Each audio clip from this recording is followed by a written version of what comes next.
narito na ang PTV Balita ngayon.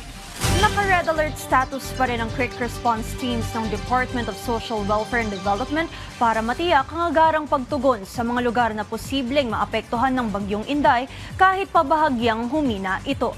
Ayon sa kagawaran, tuloy-tuloy ang kanilang pakikipag-ugnayan sa mga lokal na pamahalaan para matiyak na may sapat na tulong sa mga lugar na posibleng tamaan ng bagyo. Kabilang na ang Batanes na kasalukuyang nasa Signal Number 2 at mga lalawigang nasa Signal Number 1, kabilang na ang malaking bahagi ng Hilagang Luzon.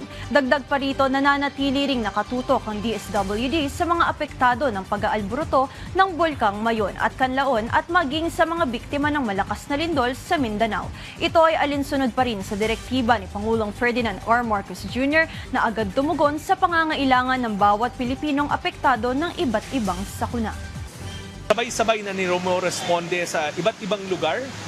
Malayo nga yung stretch. Meron na nasa Mindanao, and we think from the update ng Pag-asa, yung western side ng Pilipinas all the way to the north makakaranas rin ng masamang panahon sa mga darating na oras. Abiso po sa mga residente sa Visayas dahil muling isa sa ilalim sa yellow at red alert ang Visayas Grid simula ngayong hapon hanggang gabi. Batay sa abiso ng National Grid Corporation of the Philippines, ilalagay sa yellow alert ang Visayas Grid mula alas 3 hanggang alas 5 ng hapon at alas 7 hanggang alas 10 ng gabi. Habang paiirali naman ang red alert status mula alas 5 ng hapon hanggang alas 7 ng gabi.